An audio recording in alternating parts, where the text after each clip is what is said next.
Resene Paints has been a company of colour for 78 years, but now the third-generation family-owned business is facing margin pressure. Its CFO explains why. The main business, which is the Resene business you'd be familiar with, is like everybody else, is struggling. Has it ever taken on external investment or debt, or has it been entirely bootstrapped? Entirely bootstrapped, family-run business. That's incredible. We're staunchly Kiwi, and we're proud of it.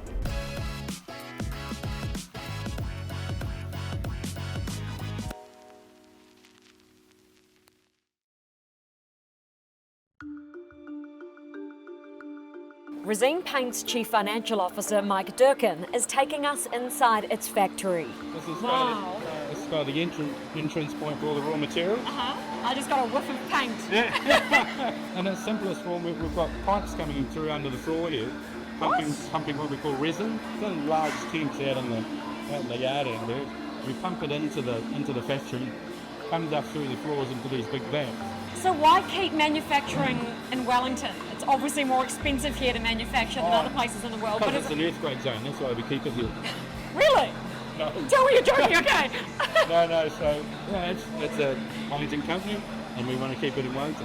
There's very few good things made in Lower Hutt. Very few, yeah. Resene Paint and me. Oh, you're a Lower Hutt girl. I didn't know that. I don't tell many people that, Mike. Right, I've got a secret. You're safe with me. Thank you.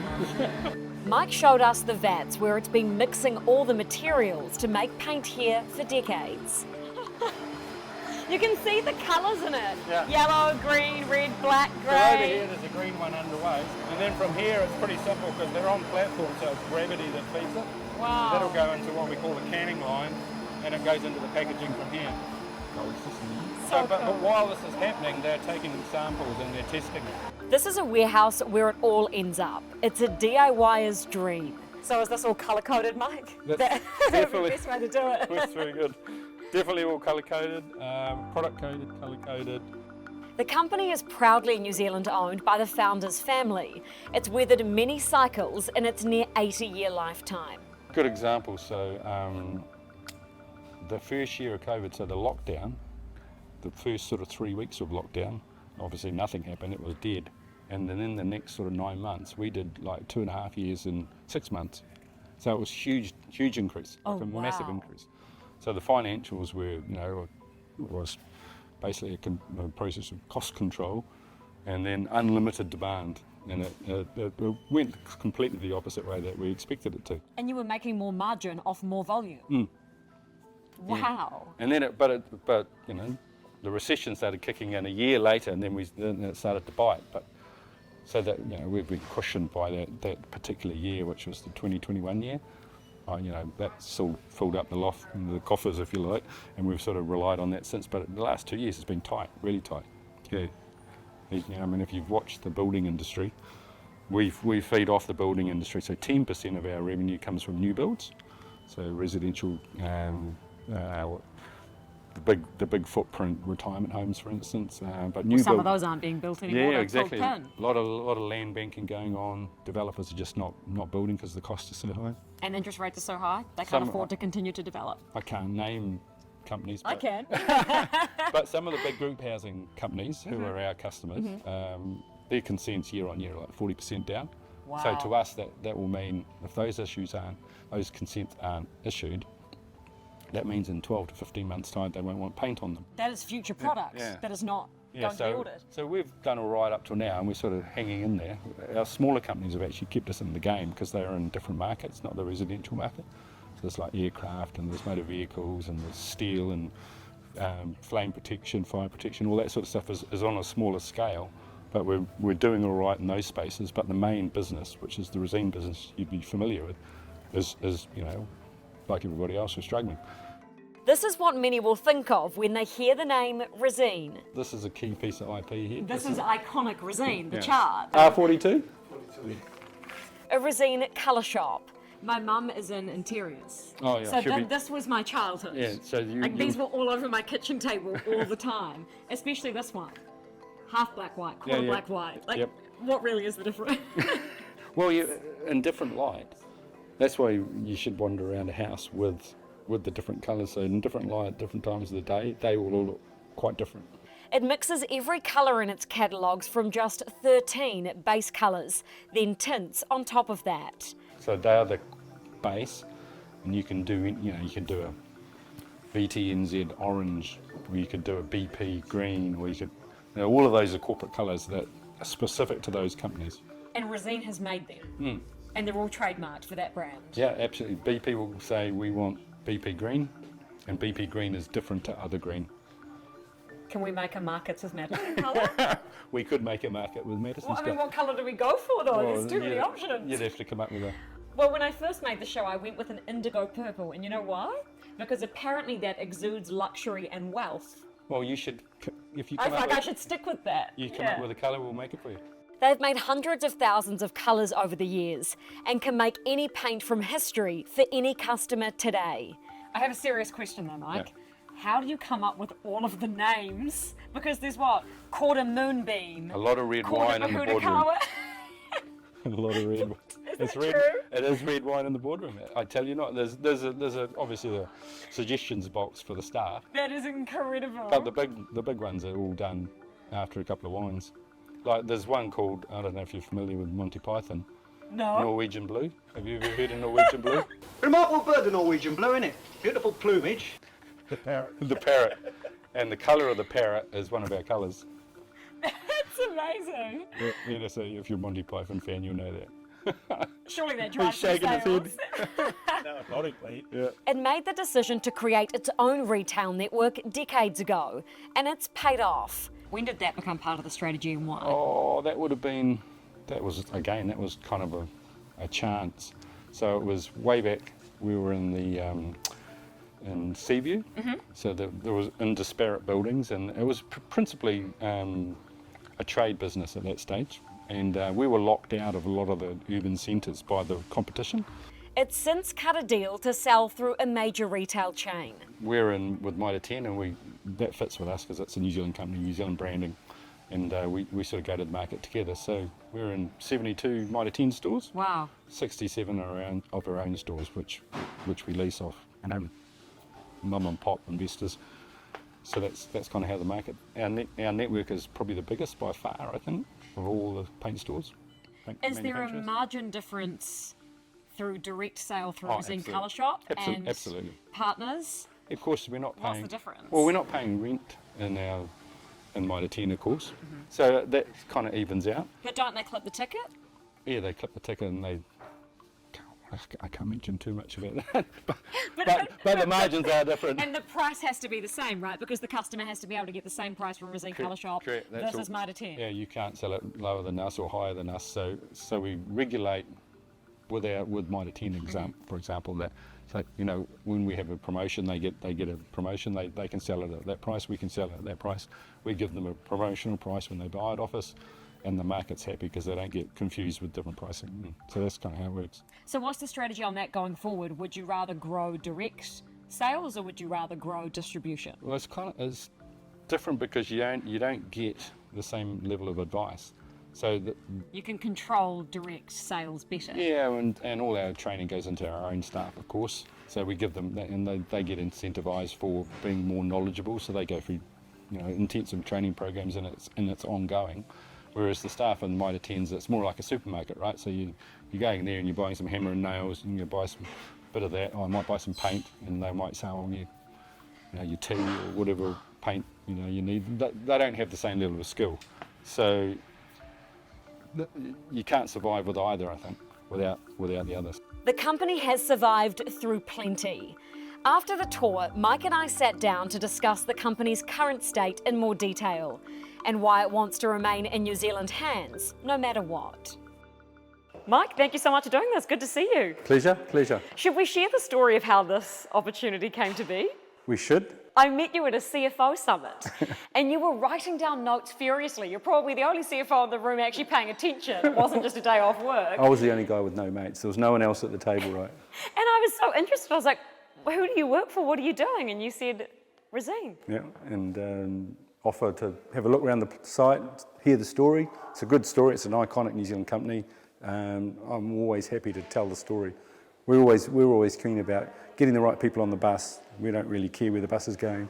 figure that out later, get the right people on the bus, and off you go. Well, thank you so much for having us on the bus. This has been good fun. But look, I want this to go into more of the economics of the business. So Sure. you told us when we were on the manufacturing floor that margins are under pressure. Sure. Talk to me about how much pressure and where that pressure's coming from. Well, we, at the moment, within the recession, we are treating water, but we're a well-diversified business, so we've got a number of businesses in different areas. Our core business is what people will be more familiar with, but we've got protective coatings which are in commercial and areas like commercial marine and steel and fire protection, those sort of things. So those things are still ticking away. Buying and selling residential homes is quiet, which is obviously a key part of our business. And new builds, construction industry under pressure, so there's demand pressure there, consents are down, you don't put paint on buildings until they're built, so there's 12 to 15 month lag. So we have a lag after the build. And the building contractors are slow, we don't feel it for another 12 to 15 months, so we're okay now, but who's to know what's going to happen in 12 to 15 months when those consents for the buildings that would have been built and we will be painting them, where are we going to be then? So there is pressure, and we know there's more pressure coming. There's wage pressure. Wages are going up now quicker than inflation. What else is going on? The freight, international freight. We import most of the materials we use to manufacture the paint. That's all going up. And wars don't help us, like Red Sea. That's now not an issue. We have to go around the Cape of Good Horn, I think it is. What else is going on? The Ukraine war has put up the cost of hydrocarbons. Some of the material that goes into our paints is hydrocarbon based. Currency's under pressure. Doesn't help when you're buying goods offshore. If you're an importer, currency, you want it to be up. So it's kind of a perfect storm. We've always been on record to be a people company, an innovative company. We rely on people to manufacture the paint, but we are being forced a little bit at the moment to capital invest and buy some machinery and technology, which is not what we've had to do before. But, economics is forcing us down that track.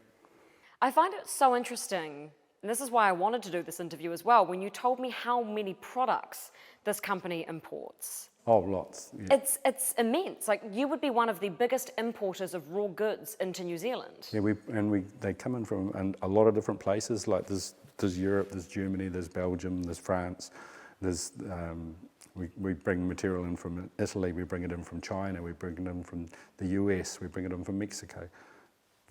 A number of different places, and any time there's any sort of blockage in those supply chain, we're impacted. So, there's talk, can we build resilience into our supply chain? Well, we can't really, because the material doesn't actually originate from New Zealand, so we can't pull it all back. We just have to go with the ebbs and flow of the market. So tell me about all the materials that are critical to go into paint. You've mentioned resin, water, there's thinners, and then titanium is the big one, right? Titanium is a material that we choose to use because it creates high quality products. Titanium dioxide is a white powder material. Most people would know about their titanium golf club, but it's made out of the same material. When it dries, it's very hard and very durable, so we put it in our paint. There's resin, which is a glutinous material like PVA. It's like a glue that hasn't dried. That's hydrocarbon based generally, and it comes from large global manufacturers. So that comes in large quantities. We work with the R&D side of those global resin manufacturers to tell them what we actually need and what it needs, the properties it needs, because not all resin is the same resin. So it's not one type of resin, it's one type of resin for this product, one type of resin for this product. So there's lots of different combinations. And again, that creates risk. Lots of different shipments and lots of different products, lots of different quality issues. If it doesn't get here and it's not the right product, and it's not the right grade, there's a lot of failure points, if you would like. So that then begs the question, Mike, why manufacture the paint in Wellington, New Zealand, of all places, if it makes that supply chain so complex? That's a fair question, but we're a Wellington-based company, we're a family company, we're private, and we support 1,000 families, and we're going to continue to do so. We've got no intention of moving. We just, roll with the punches. It's a Wellington, New Zealand-based business, and we don't want to be manufacturing in China. We don't want to be manufacturing in Australia, and we'll just deal with it. That's what we do. So it's more pressure, and it's financially hard, but that's who we are. We're a Kiwi company. Can you give me some figures on how hard? And I respect that you're a privately owned business, so only tell us how much you want to, but how much have margins reduced and how much have costs increased, and as a result, how much of your prices had to increase off the back of that? Well, some of the costs have gone up 25%. In what, a year? Or over Over a couple of years. Some of the, well, it's an elastic product. We're already at a premium to the market in terms of our pricing, so there's a ceiling on what we can charge. We can't pass it on. So ceiling staying the same, costs going up, margin getting pressured in the middle. So input costs, it's not a piece of oil or a transistor and a piece of digital equipment. It's actually people creating products, as you can see in the factory. So they have to be fed. They have to go home and feed their families. We pay them accordingly. So it's a tough gig at the moment. You said that Resene can continue to roll with the punches and is committed to manufacturing onshore still. But is that realistic? I mean, if you are under that much financial pressure right now, can you actually hold on for that much absolutely, longer? Absolutely. There's a run rate there. Yeah, there's a run rate. Yeah. You can see it. And no, we think the recession's going to continue for another 9 months or so, and then the interest rates are going to start to have a calming effect, if you like. But we won't see that change in probably to another 12 months, because we lag the construction industry, and which is under pressure. We've got more than new builds that we can lean on. Lots of people are buying and selling houses that are already built. They want to paint them when they sell them. They want to paint them when they buy them. And they want to change the colour because they don't like your colour. So what's the split for this business in terms of sales between commercial projects like big housing developments or buildings or businesses versus 70% of our customers are commercial customers. Wow, and then the 30 is just is what coming into buy we paint. call it retail, but it's people coming into our stores wanting to buy some paint for their house or their fence or their. If you go into an architect's office and they're doing the work for you and you buy the paint, that's really a retail sale. You don't buy it from the architect, but they'll specify what the colours should be and what the products are, and then you come into our stores and buy it. That's what we would call a retail sale.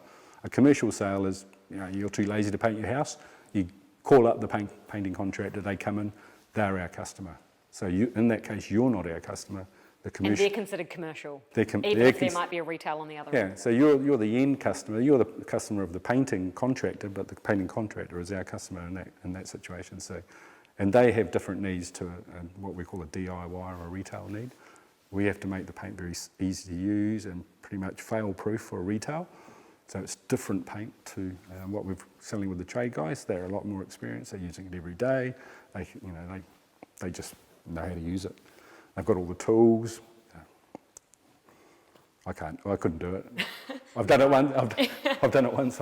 More than I'll try and do. Yeah, exactly. So what are the fundamentals that you're seeing in each of those different customer categories? How is the retail customer challenged at the moment? Retail don't have any disposable income at the moment. I think they're spending all their money on mortgages, and that's obviously not going to change for another few months yet. There is light at the end of that tunnel. And I think there is some pickup in the residential market, so that will ease. We'll see that ease, but the commercial market is still going to take some time. How much of that downturn in retail specifically is also a bit of a hangover from the number of DIY projects people did during COVID when they were bored that they aren't doing them now? Yeah, there was a lot of demand when the lockdown occurred. People literally before the lockdown, it was 48 hours. We were given notice on a Monday that midnight Wednesday they were shutting down. I remember that. So our stores generally closed at 5 o'clock. There were queues outside the stores nationwide. Literally. Anything to get out of the house, eh? Yeah. at 5 o'clock there were literally queues down the street of people wanting to buy paint so they could do something during the 6-week lockdown. And that literally happened round the clock until midnight on the Wednesday. So the trucks were still leaving here at that time, and they were stopped in the street by the police. At midnight, all the trucks were stopped. They got sent back to the marshalling warehouses, not here to the freight forwarders, and all the paint just sort of sat there. So when it came round to starting up again, all our stores were actually empty because we'd sold all the. So there was ebbs and flows. The online e-commerce platform that we got went crazy during that time. It's a pretty crazy time. So how much did revenue increase by net during that time, and then how much has it come off? Well, now? the year from the March 2020 lockdown until our year runs until June. June the following year was 2 years. Effectively, we had a 2 year in one bonanza, if you like. But it's been tight ever since. So that's when the recession started. Late 2021, height of the retail market. That's ever since then, probably February, March 22 until now, has been recessionary. Can you give us a figure on how much revenue has decreased by in that period? Revenue has been maintained. Right, but it's the costs that are just eating away at that revenue. Yeah, so we're sort of flatlining on revenue. It's staying there, but cost is zoomed up, and particularly getting material into the country. That did correct, but then when the Israeli war started, that really picked it up again. And again, when Ukraine started, we saw the same problem. So Resene is a third-generation family-owned business. Tell me about the history of this company and also how it's been financed over that time. Has it ever taken on external investment or debt, or has it been entirely bootstrapped? Entirely bootstrapped, family-run business. That's incredible. Started 1946 in Eastbourne. He was a builder, and back in the day, there was a lot of concrete foundation, a lot of concrete buildings, no colour.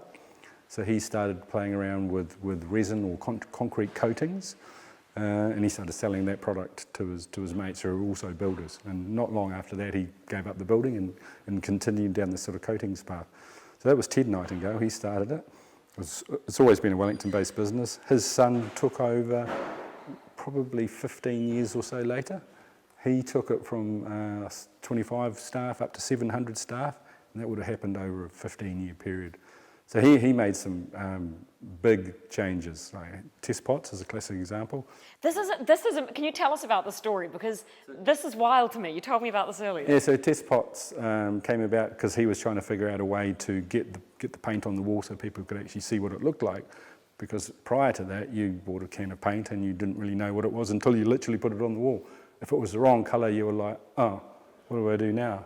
So it was his idea to have a little sample and put it in a little pot, and then wander around your house and try it out and to see if it was actually the colour that you wanted. Resene was the first company that actually came up with it globally, so it had never been done before. People poo-pooed the idea; they thought it was madness, and now it's a global phenomenon. Everyone uses it. I mean, it's such a common thing to do, right? Well, why wouldn't you try that out? Why would you try before you buy, right? You try before you buy. And it started here. That's amazing. Try before you buy. It's just a standard concept, right? So he was very innovative. The company grew because he was a very good salesman, he was a visionary, and he also had a very strong partner who was the chemist. And the two of them worked together, the salesman telling the chemist what the products needed to do based on what the customers were asking for, and the chemist running around in the background designing the new products to meet that demand. So it was always innovative, always coming up with new ideas. Now we talked about the sand and the paint, right? That was, I think, is a good example, right? He's driving home one night down to Eastbourne. There's a howling northwester coming across the harbour, and there's sand blowing up onto the road. And instead of getting annoyed about the weather, he thought, I can use this. So he scooped a piece of the very lightest sand that actually had blown across the road, took it back the next day, and then that product became part of the non-slip product range. There's a number of products in that area now, so there's literally sand in the paint. So if you walk on a wet footpath, you're not going to fall over if it's been painted.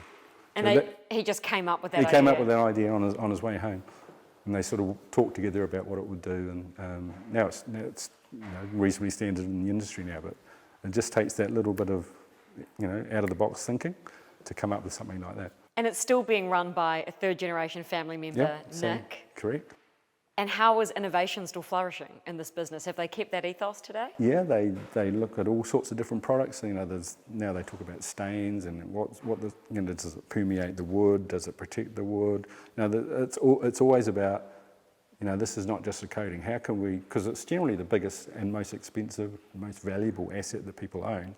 So if we can preserve it and actually make it easier for them to preserve it and give it some decorative spark. We're actually helping a lot of people. So that's the ethos behind the company. It's about the culture of the company. It's about innovation. We always talk about the bus. We, the staff have to be of a type. We don't really know what the type is, but you do know what the type is not. So we have Resene people get them on the bus to figure out where the bus goes later. So we talk about the bus a lot. Our culture is it's along those little lines. So where does the Resene bus go next? Where What's in store next? Where does the Resene bus? Oh, I think we continue down the same path. We look for growth. We're looking for growth. We're always trying to steal market share off the opposition. I think we've got a better story than the opposition. People like us, and as long as they like us, they're going to keep buying off us, I think. Tell me about competition in this market, because Resene is enormous, has been around for as... We have to be nimble because we're up against multinationals with deep pockets. We're a private company, we're a reasonable sized company, but we're very small compared to the globals. So we have to have innovative products, and we have to provide good service and good advice, and that's our kicker over the opposition. They don't have the same network in terms of distribution network, access to market. They don't have the full range of products that we do, and they certainly don't have the people that we do. So that's how we can compete. We put extra, expensive and more durable and more quality products together. So we sell at a higher price point, but we do pay for that. But if you've painted with Resene, you're going to probably repaint in 7 or 8 years. If you paint with the opposition, you're going to paint in 3 to 4 years. So you pay a bit more, but you don't have to do it again. So the prices that you're having to pay now, the cost of manufacturing onshore, the cost of all those input goods is actually your competitive edge? Yes. So, like I say, we don't intend to change in terms of where we manufacture the product. We're staunchly Kiwi, and we're proud of it. A lot of historic, iconic Kiwi companies have been purchased by offshore opposition and trade sales. Been approached many times. I was going to ask, have you had to do some private equity due diligence at any stage in your career? Well, people have approached us to purchase other companies, and Nick gets a tap on the shoulder quite regularly to sell his business, but there's no intention of doing that. The business will never be sold in his lifetime. It's not going to be IPO'd. There won't be a trade sale. It's just, and he tells that to the staff. The staff know that they're secure. That's who we are. It's amazing. Congratulations on all the success. Can't wait to see what colours you come up with next. Maybe you'll have your own colour. I look forward to that. I'll be back for that. Thank you so much, Mike. This has been such a fun. Pleasure. Good to have you here.